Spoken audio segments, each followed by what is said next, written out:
Video کے نیچے subscribe کے بٹن پہ کلک کریں، بیل کے آئیکن پہ کلک کیجئے تاکہ ہر نئی ویڈیو کی نوٹیفیکیشن آپ کو مل جائے۔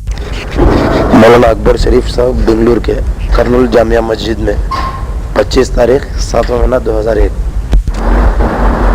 الحمد لله نحمده ونستعينه ونستغفره ونؤمن به ونتوكل عليه ونعوذ بالله من شرور أنفسنا ومن سيئات أعمالنا من يهده الله فلا مضل له ومن يضلله فلا هادي له ونشهد أن لا إله إلا الله وحده لا شريك له ونشهد أن سيدنا وشفيعنا وحبيبنا محمدا عبده ورسوله صلى الله عليه وعلى آله وأصحابه وبارك وسلم تسليما كثيرا كثيرا أما بعد فأعوذ بالله من الشيطان الرجيم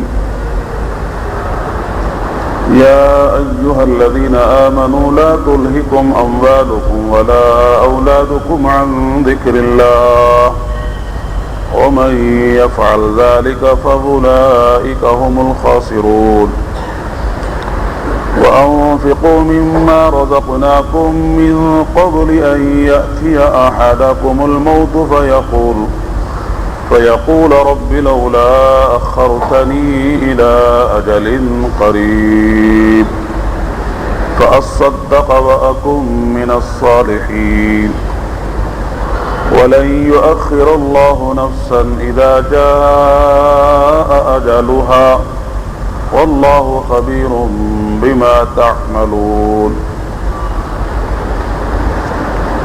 النبي صلى الله عليه وسلم بادروا بالأعمال فتنا كقطع الليل المظلم يصبح الرجل مؤمنا ويمسي كافرا ويمسي مؤمنا ويصبح كافرا يبيع دينه بعرض من الدنيا أو كما قال رسول الله صلى الله عليه وسلم.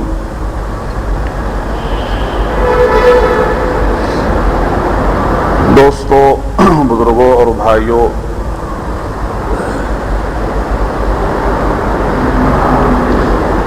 یہ تھے عبادت اور یہ تھے دعوت۔ عبادت بہت آسان ہے، عبادت کوئی مشکل نہیں ہے۔ ہر آدمی اپنی ذات سے زندگی بھر کے روزے رکھ سکتا ہے اور رات رات اللہ کے سامنے قیام کر سکتا ہے۔ اگر اسے کہا جائے کہ ہر سال حج پر جائے تو جانے کے لیے تیار ہے۔ بہت سے لوگ بے قرار ہیں، ہر سال حج پہ بھی جانا چاہتے ہیں، عمرے بھی آسانی سے کر لیتے ہیں۔ پڑھنے والے روزانہ یہ کہ قرآن پاک کی تلاوت بھی کر لیتے ہیں۔ کوئی مشکل زیادہ عبادت نہیں ہے، اور عبادت پر آدمی پر حالات بھی نہیں آتے ہیں۔ ایک آدمی ہر دن روزہ رکھتا ہے تو کون اسے برا کہے گا؟ بلکہ بھائی ماشاءاللہ بہت صائم الدہر آدمی ہے کہ ماشاءاللہ روزانہ روزے رکھتا ہے، روزانہ ماشاءاللہ قرآن پاک کی تلاوت کرتا ہے، 15 پارے روزانہ پڑھ لیتا ہے، اور ماشاءاللہ دیکھو کتنے سال سے اب تک ماشاءاللہ 40 حج کر چکا ہے۔ تو عبادات پر آدمی کی تعریف ہوتی ہے اور آدمی لوگوں کے نظر میں محبوب بنتا ہے اور لوگ اسے اچھے نام سے یاد کرتے ہیں، کوئی برا بھلا کہنے والا نہیں ہے۔ یہ الگ بات ہے کہ کچھ لوگ آج ایسے ہو گئے ہیں جن کو اللہ کے بعض بندوں کی عبادتوں پر یقین نہیں آتا کہ فلاں آدمی نے 40 سال تک عشاء کے وضو سے فجر کی نماز کیسے پڑھ لی، اس پر بعض لوگوں کو یقین نہیں آتا۔ یہ الگ بات ہے۔ اس لیے کہ کوئی آدمی نامرد ہو تو اس سے کہا جائے فلاں آدمی کو 15 بچے ہیں تو اسے شک ہوتا ہے بھی کیسے 15 بچے ہو گئے، مجھے تو ایک بھی بچہ نہیں ہوا۔ ارے وہ تو نامرد ہے، اسے کہاں سے بچے ہوں گے؟ جسے ذوق عبادت نہیں ہے، شوق عبادت نہیں ہے، عبادت کی لذت کا اسے پتہ نہیں ہے، تو پھر اسے تعجب ہونا ہی چاہیے کہ صاحب کیسے انہوں نے کر لیا، کس طرح یہ رات بھر جاگ لیتے ہیں۔ ماشاءاللہ جن کو راتوں کی لذت نصیب ہو گئی ان کے لیے آسان ہے، بلکہ وہ تو یوں کہتے ہیں کہ صاحب یہ ایک جان ہے جا رہی ہے، کاش ہزاروں جانیں ہوتی اس پر قربان ہو جاتی۔ ایک جان کے ہونے پر، ہزاروں جانوں کے نہ ہونے پر ان کو رونا آ رہا ہے کہ میری ہزاروں جانیں ہوتی، میرے جسم میں جتنے بال ہیں اتنی میری جانیں ہوتی، ایک ایک کر کے میں اللہ کی نسبت پر قربان کر دیتا تو کتنا اچھا ہوتا۔ تو اس پر ان کو یعنی افسوس ہے اور ان کے آنسوں ان کی آنکھوں سے بہہ رہے ہیں۔ یہ ان کی اپنی بات ہے کہ دو پیروں کو دو جانوروں کے درمیان میں باندھ کر پوچھا جا رہا ہے، بتا سمیہ جان پیاری ہے کہ ایمان پیارا ہے؟ اگر جان چاہتی ہو تو ایمان چھوڑنا پڑے گا، ایمان چاہتی ہو تو جان دینی پڑے گی۔ تو کیا کہا، ارے اللہ کے ملعونوں سنو، یہ ایک جان نہیں ہزاروں جانیں دے سکتی ہو لیکن ایمان کو نہیں چھوڑ سکتی۔ میرے دو ٹکڑے کر دو، ہزار ٹکڑے کر دو، برداشت کر سکتی ہوں لیکن ایمان کو نہیں چھوڑ سکتی۔ جب ایمان اپنی اندر گھر کر جاتا ہے اور ایمان اندر اتر جاتا ہے، ایمان کی حلاوت اور لذت مل جاتی ہے تو ہزاروں جانیں آدمی قربان کر سکتا ہے، اس کے لیے کیا مشکل ہے۔ تو اور میں عرض کر رہا تھا دوستو کہ عبادت میں آدمی کو لذت بھی آتی ہے، مزہ بھی آتا ہے، لوگ بھی اس کی تعریف کرتے ہیں، کوئی مسئلہ نہیں ہے۔ لیکن جب آدمی دوسرے سے کہے بھائی آؤ نماز کے لیے، ارے بھائی آؤ ذرا اللہ کے راستے میں نکلو، ذرا اپنا کاروبار ٹھیک کر لو، ذرا چہرہ بچھڑا سیدھا بنا لو، یہ کہ یہود و نصارہ کے طریقے پر زندگی گزار رہے ہو، ذرا سنت کے مطابق اپنے چہرے کو، اپنے لباس کو، اپنے ظاہر و باطن کو بنا لو، ذرا مسلمان جیسی زندگی گزارو، ذرا آخرت کو بناؤ، کیا دنیا کے پیچھے بھاگے چلے جا رہے، مرے جا رہے دنیا کے پیچھے۔ جب آدمی اس طرح کہے گا، لوگوں کو دعوت دے گا، جس طرح حکمت سے دعوت دے، لیکن بس یہ کہنا ہے، اسی دن سے دیکھو نعرے بدل جائیں گے، اوہو آگے بڑے سمجھانے والے، کوئی آپ کو نہیں ملا میرے علاوہ آپ کو سمجھانے کے لیے، جائیے جانتے ہیں آپ کتنے پانی میں ہیں، آپ کے گھر والے کیسے ہیں، آپ کا بیٹا کیسا، آپ کی بیوی کیسی ہے، آپ کے رشتہ دار کیسے ہیں، آپ کا خاندان کیسا ہے، آپ کی شادی کیسے ہوتی ہے، آپ دکان کیسے چلاتے ہیں، آپ نے فلاں کے ساتھ کیا کیا ہے، سب باتیں ہم کو معلوم ہے، مولوی صاحب جاؤ اپنا کام کرو، ہم کو سمجھانے کی ضرورت نہیں ہے۔ لوگ اس انداز سے بات کریں گے تو پھر آدمی کو دن میں لوگوں کے سامنے پھرنا مشکل ہو جائے گا، اور لوگ ایسے تانے دیں گے کہ آدمی تانوں کو برداشت کرنا اس کے لیے مشکل ہو جائے گا۔ اس لیے کیا فرمایا، وَمَنْ أَحْسَنُ قَوْلًا مِّمَّنْ دَعَا إِلَى اللَّهِ وَعَمِلَ صَالِحًا وَقَالَ إِنَّنِي مِنَ الْمُسْلِمِينَ وَلَا تَسْتَوِي الْحَسَنَةُ وَلَا السَّيِّئَةُ ادْفَعْ بِالَّتِي هِيَ أَحْسَنُ فَإِذَا الَّذِي بَيْنَكَ وَبَيْنَهُ عَدَاوَةٌ كَأَنَّهُ وَلِيٌّ حَمِيمٌ وَمَا يُلَقَّاهَا إِلَّا الَّذِينَ صَبَرُوا وَمَا يُلَقَّاهَا إِلَّا ذُو حَظٍّ عَظِيمٍ۔ فرمایا کہ دیکھو اس انداز سے دعوت دینا کہ تمہارا جو جانی دشمن ہے تمہارا جگری دوست بنے، یہ اسلوب اختیار کرنا، دشمن ہوں گے تمہارے لیکن اس میں جمنا، اور فرمایا جمنے کے لیے صبر کی ضرورت ہے، وَمَا يُلَقَّاهَا إِلَّا الَّذِينَ صَبَرُوا، فرمایا کہ جو اس صفت کو کون پائیں گے، کون کس سے دعوت کا کام ہوگا، فرمایا جو قسمت والے ہوں گے اور صبر والے ہوں گے۔ صبر کے بغیر آدمی دعوت کا کام نہیں کر سکتا۔ حالات داعی پر زیادہ آتے ہیں، عابد پر کوئی حال نہیں آتا۔ اللہ کے رسول علیہ السلام نے 23 سال جو دعوت کا کام کیا ہے، اس سے پہلے آپ کی 40 سالہ زندگی ذرا اٹھا کر دیکھیں، آپ بتائیں کہ نبی پر کہاں حال آیا۔ 40 سالہ زندگی آپ نے مکہ مکرمہ میں گزاری، لیکن کسی نے آپ کو کبھی گالی نہیں دی، کسی نے آپ کو برا بھلا نہیں کہا، کسی نے آپ کو ساحر، مجنون اور کاہن یا جادوگر یا جھوٹا کسی نے نہیں کہا، بلکہ سب کی زبانوں پر یہی تھا، انت الصادق الامین، کہ آپ سچے ہیں، امانت دار ہیں، لہذا آپ ہمارے فیصلے کیجئے، آپ ہمارے بڑے ہیں، عمر میں چھوٹے ہیں، لیکن آپ اخلاق میں بڑے ہیں، علم میں بڑے ہیں، تقوی طہارت میں بڑے ہیں، امانت و صداقت میں بڑے ہیں، آپ ہمارے مقتدی ہیں، ہمارے پیشوا ہیں، ہمارے ہیرو ہیں، لہذا آپ سے ہم اپنے فیصلے کروائیں گے. یہ سبھی آپ کو مان رہے تھے. بڑے بڑے قضیے جو ان کے سرداروں سے حل نہیں ہو پا رہے تھے، وہ قضیے اللہ کے نبی سے انہوں نے حل کروا لیے. آپ کے فیصلوں پر انہوں نے اعتماد کیا اور قبول کیا. لیکن وہی نبی ہیں جب آپ نے کہا یا ایھا الناس قولوا لا الہ الا اللہ تفلحوا، اے لوگوں کہو لا الہ الا اللہ، کامیاب ہو جاؤ گے. زندگیاں بدلو. جس ڈگر پہ تم چلے جا رہے ہو اور جس نہج پہ تمہاری زندگیاں گزر رہی ہیں، جو عقیدہ تمہارا اس وقت بنا ہوا ہے، جو معاملات تمہارے آپس میں طے ہو رہے ہیں، جن اخلاق پہ تمہاری زندگیاں گزر رہی ہیں، جو معاشرت تمہاری چل رہی ہے، اگر ان پر گزر تمہارا ہوتا رہا، اس پر تمہاری زندگیاں گزرتی رہی، فرمایا یہ بڑی خطرناک زندگی ہے. اور فرماتے ہیں اس کا جو ہے پس منظر جو بڑا خراب ہے اور اس کا نتیجہ بہت خراب سامنے آنے والا ہے. زندگیاں بدل لو اور کہو لا الہ الا اللہ. اپنے اندر کی ایمانیت، اپنے اندر کی یقین فاسد کو نکالو اور یقین صحیح اور ثابت اور اللہ کو داخل کرو، کامیاب ہو جاؤ گے. ہوا کیا؟ بس جہاں سے آپ نے دعوت شروع فرمائی وہیں سے سارے نعرے بدل گئے. امین کہنے والے آپ کو الیاذ باللہ کاذب کہنے لگے، کاہن کہنے لگے، ساحر کہنے لگے، جادوگر کہنے لگے. جو آپ کو دوست سمجھتے تھے ان کو دشمن آپ دشمن نظر آنے لگے. آپ کے اپنے آپ کے پرائے بن گئے، دوست دشمن بن گئے، اور آپ کو اپنا وطن کاٹنے لگا. وطن میں رہنا مشکل ہو گیا، بلکہ راستے پہ چلنا مشکل ہو گیا. راستے پہ جا رہے ہیں کانٹے پڑ رہے ہیں، کانٹوں کے ہٹ کر جا رہے ہیں تو اوپر سے کوڑا کرکٹ پڑ رہا ہے. سجدے میں جا رہے ہیں تو ان کی اوجھڑیاں اوپر لا کے ڈالی جا رہی ہیں.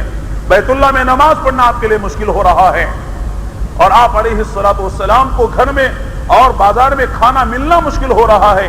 3 سال کے لیے شعب ابی طالب میں آپ کو محصور ہونا پڑ رہا ہے، اور آپ کے صحابہ کے بچے، آپ کے خاندان کے بچے ماؤں کے گودوں میں دودھ کے سینے میں نہ ہونے کی وجہ سے بلک کر جانے دے رہے ہیں.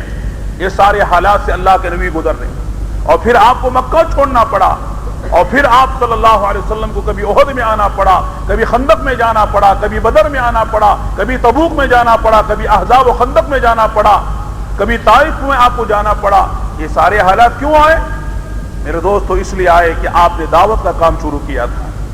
اگر دعوت کا کام نہ کرتے کوئی حال آپ پر نہیں تھا. جب آپ نے دعوت کا، حالانکہ آپ کی زندگی بالکل پاکیزہ، خود آپ نے فرمایا لوگوں اگر میری بات تمہارے سمجھ میں نہیں آتی، میری زندگی تمہارے سامنے ہے، دیکھ لو، کھلی کتاب کی طرح میری زندگی تمہارے سامنے ہے. اٹھا کے بتاؤ، کہیں انگلی رکھ کے بتاؤ، اے محمد ابن عبداللہ تم نے فلاں غلطی کی ہے. ابو سفیان سے جب ہرقل نے پوچھا تھا کہ بتاؤ جس نبی نے تمہارے درمیان نبوت کا دعویٰ کیا ہے اس کے بارے میں تمہارا کیا خیال ہے، انہوں نے، یہ حالانکہ دشمن تھے، اسلام نہیں لائے تھے، انہوں نے کہا خدا کی قسم ہم کبھی نہیں جانتے کہ انہوں نے کبھی جھوٹ بولا ہو، انہوں نے کبھی خیانت کی ہو. بالکل اعتراف کیا ہے، کوئی بات ان کو نہیں ملی کہ محمد صلی اللہ علیہ وسلم کی شان کے خلاف اور آپ کے بارے میں کوئی انگلی اٹھا کے بتائیں کہ آپ کی زندگی کے فلاں پہلو میں جھول ہے اور فلاں جگہ آپ سے فلاں کوتاہی ہوئی ہے، نہیں بتا سکے. ہاں اتنا کہا کہ آج کل ہمارا ان کا ایک معاہدہ ہوا ہے صلح حدیبیہ کے موقع پر، اب پتہ نہیں وہ کیا کرتے ہیں. اتنی بات ملا سکے، وہ خود کہتے ہیں اسلام لانے کے بعد اتنی بات میں ملا سکا کہ ہمارا ان کا معاہدہ ہوا ہے 10 سال جنگ بندی کا، اور فلاں فلاں جو ہے شرائط پر ہمارا ان کا معاہدہ ہوا ہے. پتہ نہیں کہ اس وقت وہ کیا کرنے والے ہیں. اتنا میں کہہ سکا، لیکن متعین طور پر فلاں موقع پر اور فلاں جگہ پر اور فلاں مناسبت، فلاں نسبت پر انہوں نے ہمارے ساتھ فلاں غداری کی ہے، فلاں دھوکہ ہم کو دیا ہے، فلاں جھوٹ انہوں نے بولا ہے. کہتے مجھے کچھ نہیں ملا. دشمن خدا، دشمن رسول ہونے کے باوجود نبی پر انگلی نہیں اٹھا سکے. اس لیے اللہ کے رسول علیہ السلام نے کیا فرمایا، میری 40 سالہ زندگی تمہارے سامنے کھلی کتاب کی طرح ہے، بتاؤ تم کہ میری زندگی میں کہاں نظر آتا ہے، کہاں جھول نظر آتا ہے، کہاں عیب نظر آتا ہے، کہاں جھوٹ نظر آتا ہے، کہاں اخلاقی کمزوری نظر آتی ہے، کہاں معاملات میں کھوٹ نظر آتا ہے، ذرا بتا تو دو، مان لوں گا میں. کہیں نہیں ملا. لیکن اس کے باوجود لوگوں نے مانگ کر نہ دیا، اور ہم کہیں کہ صاحب ہماری بات مان لو، حالانکہ ہمارا کاروبار گڑبڑ ہے، ہمارے معاملات گڑبڑ ہیں، ہماری معاشرت کے اندر جو ہے فلاں فلاں خامیاں ہیں، لوگ کہ ہم دین کے دائی ہیں، تبلیغ والے ہیں، دعوت والے، ہماری بات مان لو، لوگ تھوڑی آسانی سے مانیں گے۔ جب نبی نے ساری زندگی صاف دکھائی اور کہیں لوگوں کو جو ہے نبی کی زندگی میں کوئی جو ہے خامی نہیں ملی، ان کی بات لوگوں نے آسانی سے نہیں مانی، تو لوگ ہماری بات کیسے مان لیں گے؟ جو دن بھر جو ہے الٹی سیدھی حرکتیں کرتے رہتے ہیں، کاروبار میں بیٹھ کر پتہ نہیں کیا کیا ہوتا ہے، دفتر آفس میں بیٹھ کر کیا کیا ہوتا ہے، غمی اور شادیوں میں ہمارے یہاں کیا کیا ہوتا ہے، ہمارے گھروں کے اندر کیا کیا حالات گزرتے ہیں، یہ سارے لوگ جانتے ہیں، پھر ہماری بات لوگ کیسے مان لیں گے؟ ماننا ہے تو فرمایا زندگی کو صاف ستھری بنا کے دکھاؤ۔ تو میرے دوست میں کر رہا تھا کہ دعوت بڑا مشکل کام ہے، دعوت جلدی سے لوگوں کو ہضم نہیں ہوتی، اور دائی لوگوں کو جلدی سے ہضم نہیں ہوتا، جیسے انسانوں کو ہضم دائی نہیں ہوتا، شیطان کو بھی دائی ہضم نہیں ہوتا۔ شیطان کہتا ہے عابد سے کر لے تیری اپنی عبادت، کیا کرے گا زیادہ سے زیادہ؟ اپنی جنت میں چلا جائے گا۔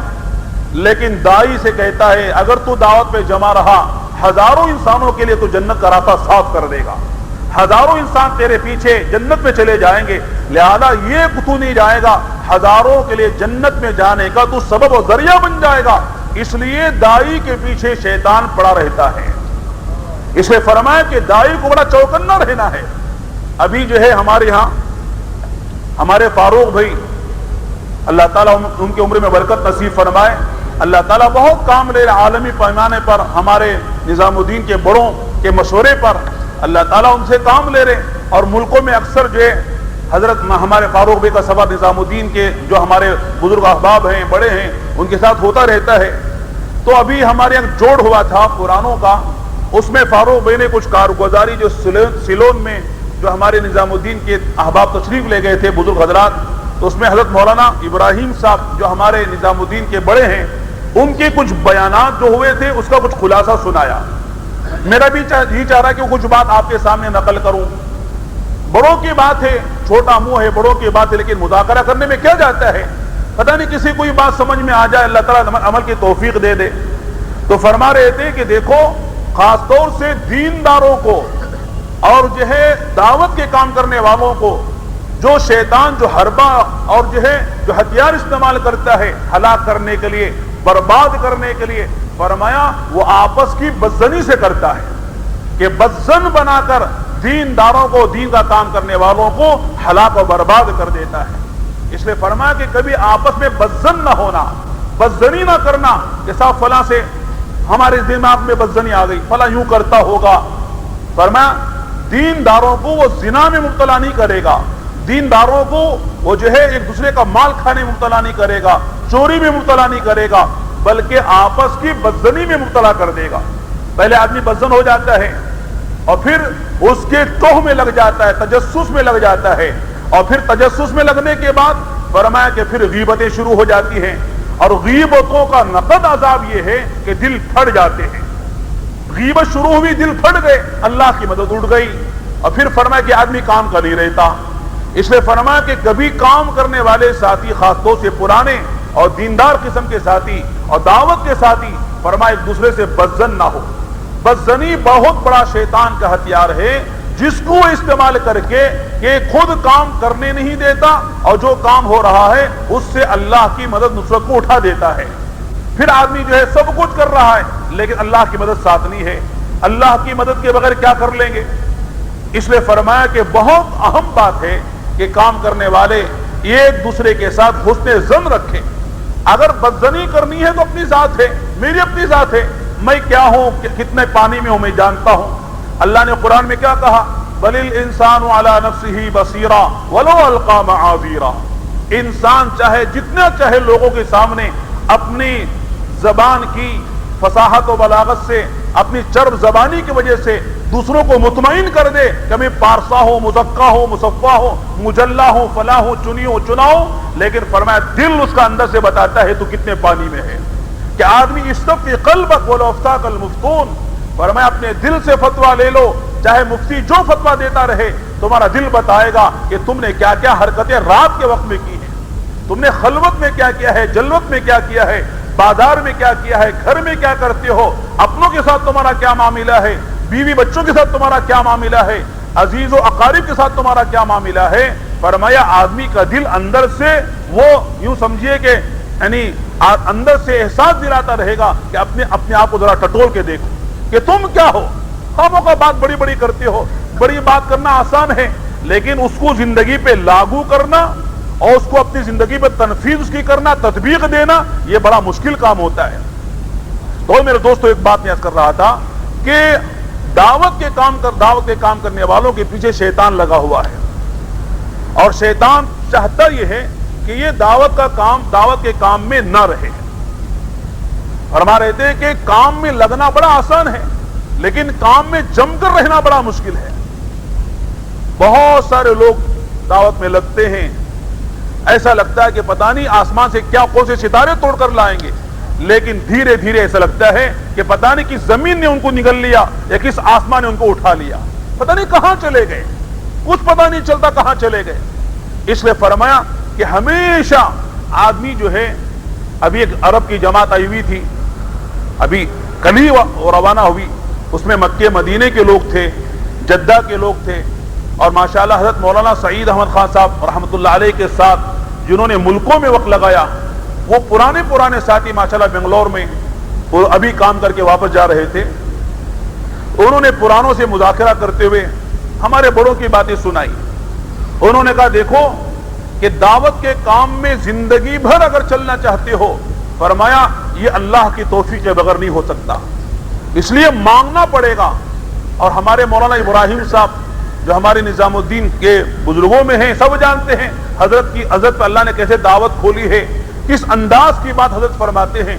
جو بات اسرول کی کہی فوراً دلیل کے ساتھ پیش کی, کہ قرآن کی کوئی آیت پیش کی, یا حدیث رسول اللہ میں سے کوئی حدیث سنا دی, یا حیات الصحابہ میں سے کوئی صحابہ کا عمل دلیل کے طور پر پیش کر دیا. کوئی بات غیر مدلل نہیں ہوتی, ہر بات مدلل ہوتی ہے. اور ماشاءاللہ علماء کے لیے, اور خاص طور سے پرانے کام میں لگے ہوئے ہیں جو ماشاءاللہ برسوں سے چل رہے ہیں, ان کے لیے تو واقعی ایسا لگتا ہے کہ دسترخوان پہ بیٹھ کے پتہ نہیں کس الوان و اقسام کے وہ کھانے چنے ہوئے ہیں, اور اس میں سے وہ کھا رہے ہیں اور مزے لے رہے ہیں. ایسا لگتا ہے, بڑا مزہ آتا ہے حضرت کی بات سننے میں, اور ایسی خوشی ہوتی ہے پتہ نہیں کیا مل گیا ہم کو, کون سے اصول مل رہے ہیں اور کہاں سے بول رہے ہیں. تو فرما رہے تھے ایک بات تو یہ کہ ربنا لا تزغ قلوبنا بعد اذ هديتنا وهب لنا من لدنك رحمة انك انت الوهاب. فرمایا کہ دیکھو اللہ تعالیٰ سے ایک دعا مانگی جا رہی, ربنا لا تزغ قلوبنا بعد اذ هديتنا وهب لنا من لدنك رحمة. اے اللہ جب تو نے ہدایت پہ ڈال دیا ہے, اب ہمارے دلوں کو جو پھیرنا نہیں, ہمارے دلوں میں کجی پیدا نہ ہو, ٹیڑھ پیدا نہ ہو, ہمارے دلوں میں زیغ و زلال پیدا نہ ہو, اے اللہ گمراہی نہ آنے پائے. اور فرمایا وَهَبْ لَنَا مِن لَدُنْكَ رَحْمَةً. فرمایا رحمت سے مراد یہاں استقامت علی الامر ہے, استقامت علی الدعوت ہے, استقامت علی الایمان ہے, استقامت علی الاسلام ہے, استقامت علی التضحیہ ہے. کہ اللہ قربانی پر استقامت نصیب فرما, ہدایت پر استقامت نصیب فرما, دعوت پر استقامت نصیب فرما, ایمان میں استقامت نصیب فرما. فرمایا استقامت کی اللہ سے دعا کی جا رہی ہے. جب تک اللہ استقامت نہ دے میرے دوستو آدمی کا باقی رہنا مشکل ہے. ایسے حالات آتے ہیں الامان والحفیظ کہ آدمی منٹوں سیکنڈوں میں پتہ نہیں کہاں سے کہاں چلا جاتا ہے, بہت تیزی کے ساتھ آدمی کا دل کا رخ بدل جاتا ہے. اس لیے فرمایا ہمیشہ اللہ سے مانگنے کی ضرورت ہے, کہ اللہ سے مانگتا رہے کہ اے اللہ اس کام میں تو نے لگایا ہے, کام پر استقامت بھی نصیب فرما. اور فرمایا ایک زندگی بھر یہ سمجھتا ہوا چل رہا ہو کہ اے اللہ میں اس کام میں بالکل نیا ہوں, اے اللہ بالکل ابجد بھی اس کام کے بھی نہیں جانتا, اے اللہ مجھے کام میں طلب کے ساتھ چلا لے. آدمی طلب کے ساتھ اپنے کو نیا سمجھ کے چلتا رہے گا, خدا اس کو ترقی دیتے رہیں گے, یہ ترقی کی منزلیں طے کرتا ہوا چلا جائے گا. اور جہاں اس کے اندر سے طلب نکلی اور یہ سمجھا کہ مجھے سارا کام آ گیا اور کام کے اصول مجھے سمجھ میں آ گئے, میں تو پرانا ہو گیا, فرماتے پھر وہاں سے تنزل شروع ہو جاتا ہے, وہاں سے آدمی گرنا شروع ہو جاتا ہے. اس لیے فرمایا کہ ہمیشہ اپنے آپ کو نیا سمجھتے ہوئے, اس لیے کہ میرے دوستو اس کام میں مولانا ہمارے فاروق بھی بتا رہے تھے کہ رمضان کے مبارک مہینے میں جب حضرت شیخ الحدیث رحمۃ اللہ علیہ کے ہاں رمضان کے مہینے میں اعتکاف کرنے والوں کی بڑی تعداد ہوتی تھی، اور اس میں جو ہے حضرت مولانا عبید اللہ صاحب رحمۃ اللہ علیہ ان آنے والوں میں روزانہ کچھ بات فرماتے، بیان ہوتا تھا۔ فرمایا بیان کرتے کرتے ایک مرتبہ یوں فرمایا کہ دیکھو بھئی، جو بھی حضرت شیخ کی خدمت میں یہاں جو لوگ آئے ہوئے ہیں، اگر کسی کے دل میں یہ ہے کہ حضرت شیخ سے مجھے خلافت مل جائے، حضرت شیخ مجھے اپنی خلافت عطا فرما دے، فرمایا وہ اس نیت سے آنے والا وہ شیطان ہے کہ خلافت کو لینے کی نیت سے اگر کوئی یہاں جو اعتکاف میں آیا ہے اور رمضان یہاں پر گزار رہا ہے تاکہ شیخ کی نظر مجھ پر پڑ جائے اور مجھے خلافت سے اور جو ہے یعنی خلافت سے اور اجازت سے حضرت سرفراز فرما دے، فرمایا وہ شیطان کا فکر لے کر یہاں پر آیا ہوا ہے، وہ شیطان ہے یہاں پر آنے والا۔ اور پھر فرمایا کہ دیکھو یہ خلافت کے لینے کا یا اپنے کو بڑا سمجھنے کا جو مزاج ہے، فرماتے یہ شیطانی مزاج ہے کہ جب اللہ تعالیٰ نے آدم علیہ السلام کو خلیفہ بنانا چاہا تو شیطان نے اللہ سے یوں کہا دبے لفظوں میں، اے اللہ خلافت کا مستحق تو میں ہوں، آپ آدم کو خلیفہ بنا رہے ہیں، خلافت تو مجھے ملنی چاہیے، میرے اندر خلافت کی اہلیت ہے، خلافت کی استعداد ہے، وہ علم میرے پاس ہے، وہ مجاہدہ میرے پاس ہے، وہ قربانی میرے پاس ہے، آپ جو آدم جو مٹی سے آپ نے آدم کو بنایا ہے اسے آپ خلیفہ بنانا چاہتے ہیں، یہ کیسے ہو سکتا ہے؟ تو فرمایا کہ اگر یہ مزاج دل میں آ رہا ہے کہ صاحب جیسے عام طور سے ہوتا ہے نا، نئے نئے ساتھی ماشاءاللہ کام میں لگے، جوان کام میں لگے، تو بعض پرانے کیا کہتے ہیں، کیا معلوم تم نا کون کام کرے سو، ملکوں میں کون گئے سو، قربانی کون دیے سو، ہمیں قربانی دینے والے اور ہمیں جو ہے لوگوں کو اٹھانے والے، فلاں ملک میں کام کرنے والے ہم، اور فلاں کے ساتھ ہم نے وقت لگایا، فلاں نظام الدین کے بڑے بڑے احباب کے ہم نے وقت لگایا، تم کیا جی آج کے بچے اور جمعہ 8 دن بھی نہیں ہوئے کام میں لگے ہوئے اور تم جو ہے آ کے اس طرح کی باتیں کرتے ہو؟ فرماتے ہیں اگر آدمی اس انداز سے سوچتا ہے، اس انداز سے بولتا ہے تو فرمایا کہ اللہ معاف فرمائے وہ اپنی خوبیوں پر اور اپنی بڑائی پر نظر کیے ہوئے ہے اور دوسروں کی تحقیر اس کے دل میں آ رہی ہے۔ اس لیے فرمایا کہ کبھی یہ بات پیدا نہ ہو، ہمیشہ جتنا پرانا ہو جائے، 40 سال کا لگا ہوا، 50 سال کا لگا ہوا، جتنوں کے ساتھ ماشاءاللہ چلا ہوا ہو، لیکن اپنے کو نیا ہی سمجھتا رہے۔ چنانچہ بہت لوگ جانتے ہیں حضرت مولانا سید احمد خان صاحب رحمۃ اللہ علیہ کے بارے میں کہ بارہا آپ نے بھی مذاکرات کرتے رہتے ہیں کہ حضرت فرمایا کرتے ہیں جب بھی میں نظام الدین آتا ہوں اس فکر کو لے کر آتا ہوں کہ نظام الدین میں تبلیغ سیکھنے کے لیے جا رہا ہوں، تبلیغ کا کام نظام الدین سے اللہ نے چلایا اور وہاں مکے سے، مدینے سے، حجاز مقدس سے آ رہے ہیں اور ہزاروں اربوں کو انہوں نے اٹھایا۔ فرماتے کہ وہ فرماتے کہ میں جب بھی آتا ہوں تو یہاں تبلیغ کے سیکھنے کی نیت سے آتا ہوں۔ میرا دوستو انہی سے حضرت مولانا الیاس صاحب نے فرمایا تھا، سنا، وہی عرب کی ایک جماعت کے ساتھی کہہ رہے تھے، پرانے بہت پرانے، وہ کہہ رہے تھے کہ حضرت مولانا الیاس صاحب رحمۃ اللہ علیہ نے حضرت مولانا سعید احمد خان صاحب سے فرمایا کہ بولی سعید دنیا میں تبلیغ کا کام کرو، دنیا کے ملکوں میں تبلیغ کا کام کرو۔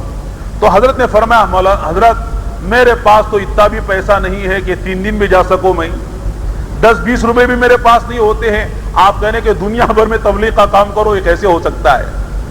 تو حضرت نے فرمایا کہ میاں سعید سنو، 3 باتیں اگر پوری کر لو، 3 شرطوں کو پوری کر لو، خدا دنیا میں تم سے تبلیغ کا کام لیں گے۔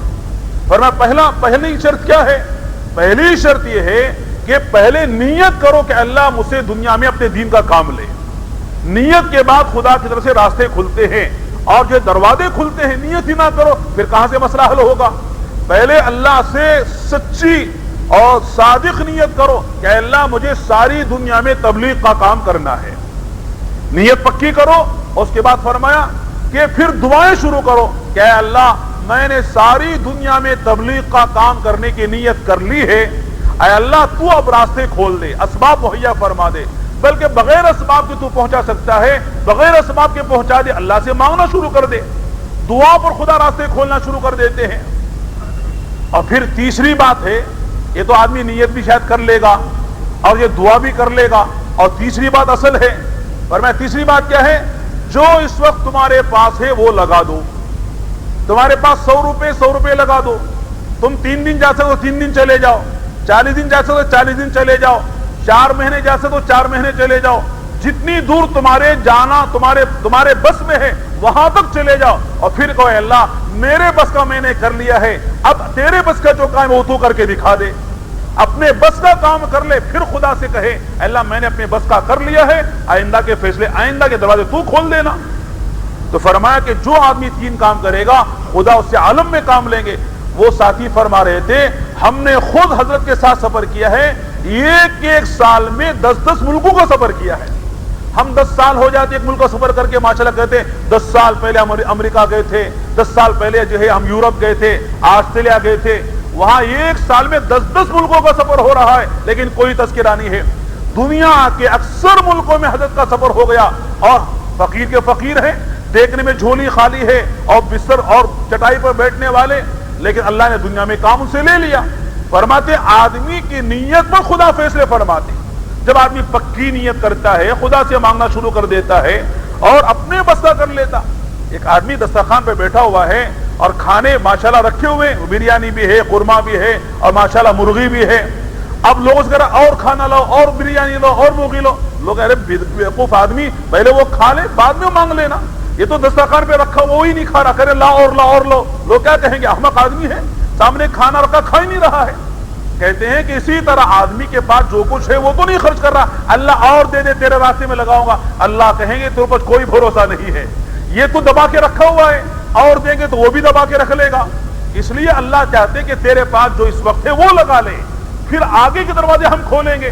یہ تو اپنے پاس لگانے تیار نہیں ہے. اللہ سے کہے اللہ امریکہ بھیج دے, اللہ یورپ بھیج دے, آسٹریلیا بھیج دے, افریقہ کے جنگلوں میں مجھ سے کام لے لے, یورپ کے متمدن شہروں میں مجھ سے کام لے لے.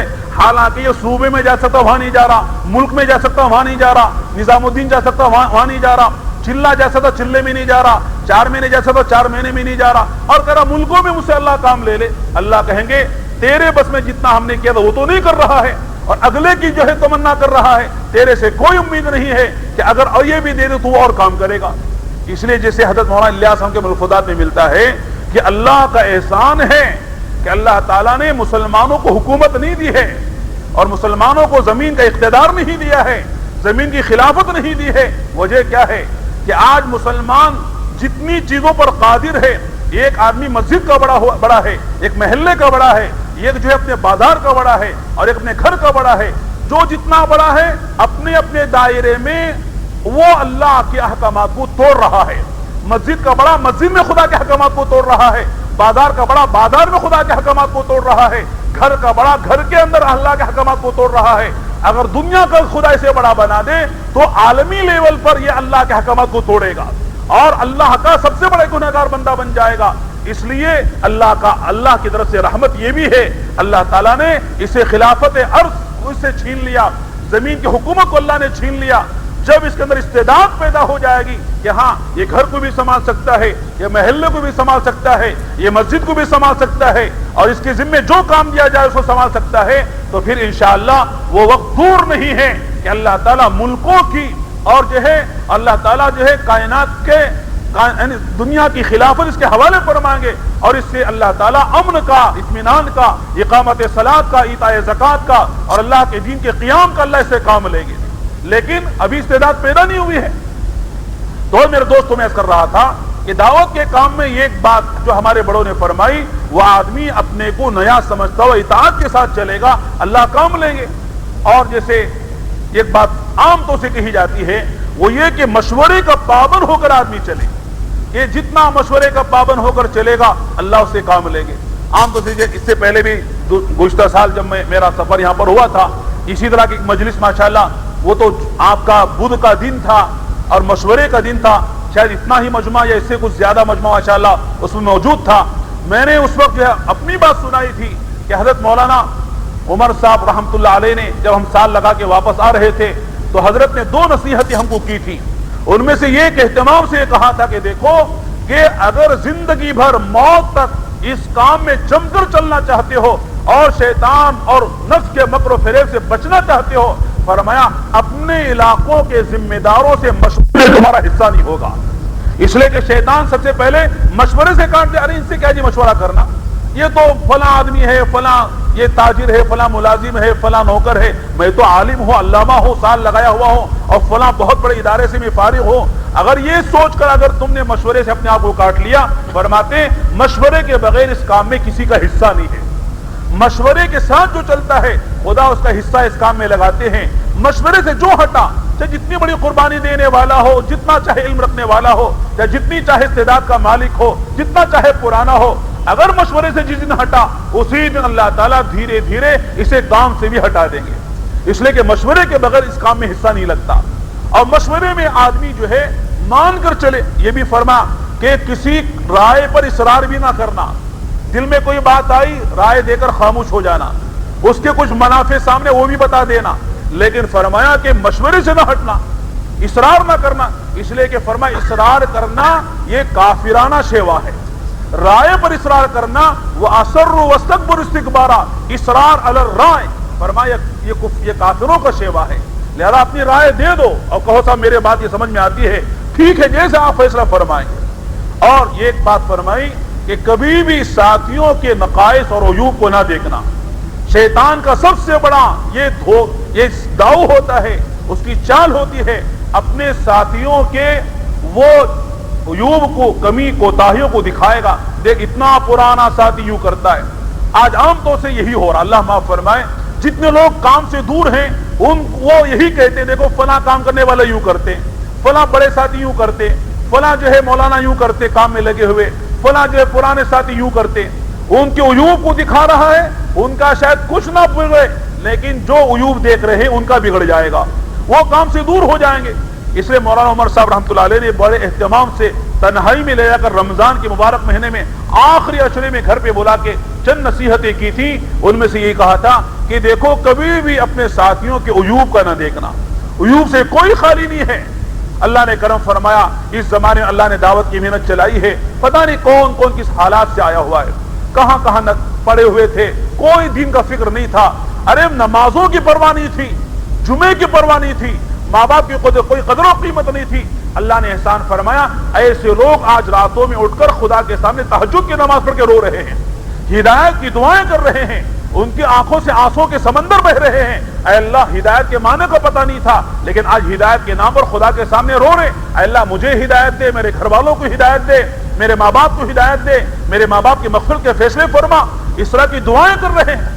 تو میرے دوستوں اور بھائیوں، لمبی چوڑی بات کا موقع نہیں ہے، ابھی سفر بھی ہے. ایک آخری بات میں عرض کرتا ہوں، وہ یہ ہے کہ عام طور سے ہم قرآن پڑھتے ہیں، اور قرآن میں آپ نے دیکھا اکثر جگہ اللہ نے انبیاء کے قصے بیان فرمائے.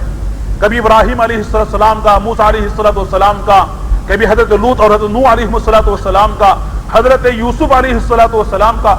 20 نبیوں کے قصے اللہ نے قرآن میں بیان فرمائے.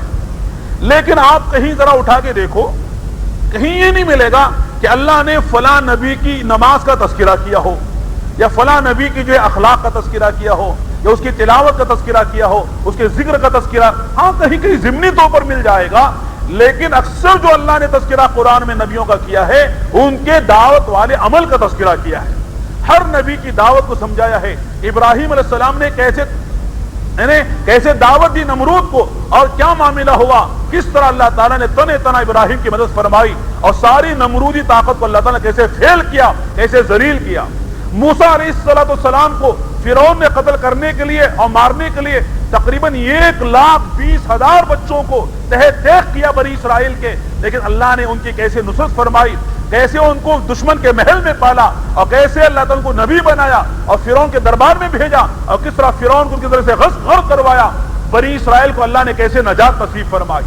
اس طرح حضرت یوسف علیہ السلام کو دیکھو، کس طرح ان کے بھائیوں نے 11 بھائیوں نے انہیں کنویں میں ڈالا، اور کنویں سے لے جا کر بازار مصر میں بیچے گئے، اور پھر وہاں سے جیل خانے میں ڈالے گئے. 9 سال جیل میں رہے. یہ سارے حالات سے گزرے. پھر اللہ نے کیسے مدد فرمائی. بھائی کیسے ذلیل ہو کر ان کے پاس آئے ہیں، اور یوسف السلام نے کیسے پوچھا ہے کہ هل علمتم ما فعلتم بيوسف واخيه اذ انتم جاهلون. ارے کچھ پتا بھی ہے میرے مہربانوں، پرانے مہربانوں، کہ تم نے اپنے بھائی یوسف کے ساتھ کیا کیا تھا. بھائی سوچنے لگے، ارے یار یہ تو یوسف کو پتا ہے، یا ہم کو پتا ہے، یا اللہ کو پتا ہے، یہ کون پوچھ رہا ہے، ہم کو پتا نہیں. کہنے لگے آنتا یوسف، کیا آپ یوسف ہیں کیا؟ اس لیے کہ یوسف کو ہم نے کنویں میں ڈال دیا تھا. ابا سے جا کے کہہ دیا کہ بھیڑی نے کھا لیا, قصہ ختم ہو گیا. آپ کو کیسے پتا چل گیا کہ یوسف کے ساتھ نے کیا کیا تھا؟ تو سمجھ میں آیا کہ یوسف ہی ہوگا یہ. انت یوسف, کیا آپ یوسف ہے کیا؟ کہہ گیا ہاں انا یوسف وہذا اخی قد من اللہ علینا انہ من یتقی ویصبر فان اللہ لا یضیع اجر المحسنین. ہاں ہاں میں یوسف ہوں, یہ میرا بھائی بنیامین ہے. تم نے جو کچھ کیا لیکن میں آج تم کو معاف کرتا ہوں, تم سے کوئی بدلہ نہیں لینے کا. لہذا اللہ کا یہ ضابطہ ہے, اللہ کی یہ سنت ہے, اللہ کی یہ عادت ہے. انہ من یتقی ویصبر, جو تقوی اختیار کرے اور فرمائے جو صبر کی راہ اختیار کرے, اللہ ایسوں کو ضائع نہیں فرماتا. میرے دوستوں, نبیوں کے قصے الگ چھوڑیے, اس کے علاوہ دیکھیے ہدہد کا قصہ اللہ نے کیوں بیان کیا. ایک ہدہد یہ ہے, یہ قوم کی ہدایت کا ذریعہ بن رہا ہے, خدا اس کے بھی قصے کو بیان فرما رہے. اس سے آگے لیجئے, یہ چونٹی اپنی ہم جس قوم کے لیے ان کی جو ہے نجات کا ذریعہ بن رہی ہے, اللہ چونٹی کا قصہ بیان کر رہے ہیں. اور چونٹی کے نام پر خدا سورہ نمل اتار رہے ہیں. نمل کے معنی چونٹی کے ہیں. فرمایا سارے قصوں کو اٹھا کر دیکھیے, تقریباً 2/3 قرآن وہ ہے جس میں صرف اللہ نے انبیاء کے واقعات کو, جو ان کے دعوت کے واقعات ہیں, قوموں پر دعوت کے واقعات ہیں, کس اللہ نے ضابطوں سے ان کو کامیاب کیا, ان کی قوموں کو ہلاک کیا, یہ سارے قصے اس امت کو سنائے جا رہے ہیں. کیوں سنائے جا رہے ہیں؟ اس لیے کہ اس امت کا ہر فرد دین کا داعی بنے گا.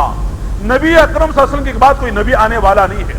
میرے دوستو, لا الہ الا اللہ کے معنی تو ماشاءاللہ خوب ہم بیان کرتے ہیں, لیکن محمد الرسول اللہ میں آتے ہیں, کہتے ہیں محمد صلی اللہ کے ایک رسول ہیں. لیکن فرمایا یہاں پر بھی تفصیلات ہیں. کیا تفصیلات ہیں؟ جس طرح لا الہ الا اللہ میں نفی اور اثبات ہے اور بڑی تفصیلات ہیں, اسی طرح محمد رسول اللہ میں بھی علماء نے فرمایا چند باتوں کا اقرار ضروری ہے. کیا؟ یہ ایک بات یہ ضروری ہے کہ آدمی محمد رسول اللہ کہتے ہوئے اس بات کا یقین رکھے کہ ہمارے نبی آخری نبی ہیں, آپ کے بعد کوئی نبی آنے والا نہیں ہے. اگر کوئی آپ کے بعد کوئی نبی مانتا ہے وہ محمد رسول اللہ کہنے میں جھوٹا ہے. اس لیے جتنے قادیانی ہو یا کوئی طبقے سے تعلق رکھتے ہو, آنے والے نبی کو مانتے ہو کہ آپ کے بعد کوئی نبی آنے والا ہے, وہ سب جھوٹے ہیں, ان کا کلمہ صحیح نہیں ہے. چاہے اپنے آپ کو احمدی کہیں یا محمدی کہیں, وہ سب جھوٹے ہیں. اس لیے فرمایا لا الہ الا اللہ میں یہ بھی داخل ہے کہ نفی کرو کہ آپ کے بعد کوئی نبی آنے والا نہیں ہے. اور پھر ایک بات کہ آپ سارے عالم کے لیے نبی ہیں. یہ نہیں کہ صاحب آپ صرف مکے والوں کے نبی ہیں, یہ حجاز والوں کے نبی ہیں, یہ عرب والوں کے نبی ہیں, بلکہ کیا فرمایا وما ارسلناک الا کافۃ للناس, کہ اے ہمارے نبی ہم نے سارے عالم کے انسانوں کے لیے آپ کو بشیر و نذیر بنا کر بھیجا ہے. کافۃ للناس, للناس کے معنی عام طور سے لوگ سمجھ نہیں پاتے. علماء نے عجیب بات فرمائی. ذرا دیکھو, قل اعوذ برب الناس, ناس یہاں کہا, ناس سے سارے عالم کے انسان مراد ہیں. اسی طرح فرمایا کہ وَأَذِّن فِي النَّاسِ, کہ لوگوں میں حج کا اعلان کر دو. یہاں بھی لوگ سے مراد سارے عالم کے لوگ مراد ہیں. یعنی کہ صاحب مکے والے یا حجاز والے عرب وہ حج کو آئیں گے نہیں, سارے عالم کے انسانوں میں اعلان کر دو. اسی طرح ان اول بیت وضع للناس, کہ یہ جو گھر مکے میں ہم نے بنایا ہے اللہ کی عبادت کے لیے سارے لوگ عبادت کریں. یہاں بھی ناس سے مراد سارے عالم کے انسان مراد ہیں. اسی طرح فرمایا وما ارسلناک الا کافۃ للناس, کہ سارے عالم کے انسانوں کے لیے ہم نے آپ کو نبی بنایا ہے. تو یہ بھی ماننا پڑے گا. اگر کوئی آپ کی نبوت کو محدود مانتا ہے, فرماتے پھر وہ آدمی کا کلمہ معتبر نہیں ہے. آپ کی نبوت محدود نہیں ہے, قیامت تک کے لیے ہے, ہر انسان کے لیے ہے, جنات کے لیے بھی ہے. اور پھر اسی طرح فرمایا یہ بھی اقرار کرنا پڑے گا کہ وما ينطق عن الهوى ان هو الا وحی یوحى, کہ جو آپ فرماتے ہیں وہ اللہ کے حکم سے فرماتے ہیں. آپ کا جو کلمہ زبان سے نکلتا ہے وہ اللہ کی مرضی ہوتی ہے, اللہ کی منشا ہوتی ہے, اللہ کا ارادہ ہوتا ہے.